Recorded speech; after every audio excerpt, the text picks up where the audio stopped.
And I think a lot of people did think, oh, she's a drinker, or she's just stressed and she's always off work, depressed.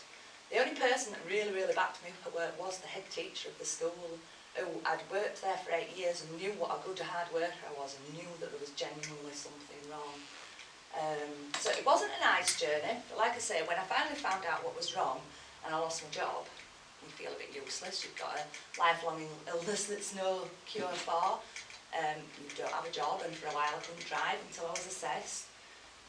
So to console myself, because of the groups that I'd got involved with, arts and things, I always liked arts when I worked at schools.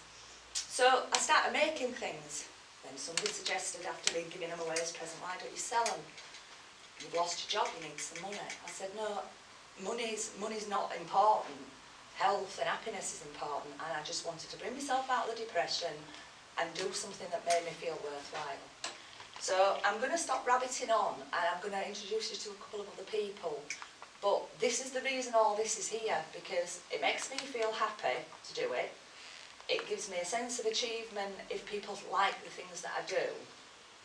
And any profits that I make from making and selling these do go to Parkinson's groups.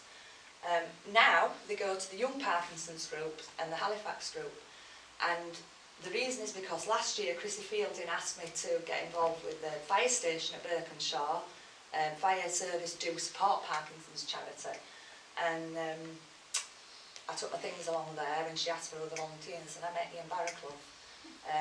I joke and say he's my Parky hubby, but without peer support from other people with Parkinson's, I wouldn't cope so well. People think I'm happy and great and one thing and another. You need support from groups like this, from other people with the same condition as you, and Ian really has helped me a lot, a heck of a lot. So we get involved, we do things. We're doing Birkenshaw again this year, so I hope you'll all come. And I hope you tell your friends so that more of you come. But also through Ian, I've met Phil, and because Chrissy knew that I was into arts, I've met this young man that's just arrived, haven't I, Keith? And I've met Linda at the back, who's just moved to Cleckheaton, and we all like arts and crafts.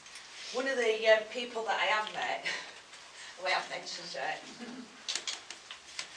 my dancing partner, Paul MacDonald sat down here at the front, and the Young Parkinson's did an article about me in March about the fundraising I do, and I was really honoured and pleased to hear that Paul does fantastic art too. We're all really, really creative, and Paul did an exhibition at Todmorden that I went to. He's done lots and lots of shops locally, Ebden Bridge and sort of Yorkshire area. So I brought that in case you want to see what Paul does. You know what I do because I've told you about it. Please have a look and see if you want to buy anything. I will say that most things are priced up, but these little jars at the end were something I did very early on. So they're now just all £1 each, which I'm trying to put a sale thing on. These lovely, lovely things here, I cannot take credit for. Linda crochets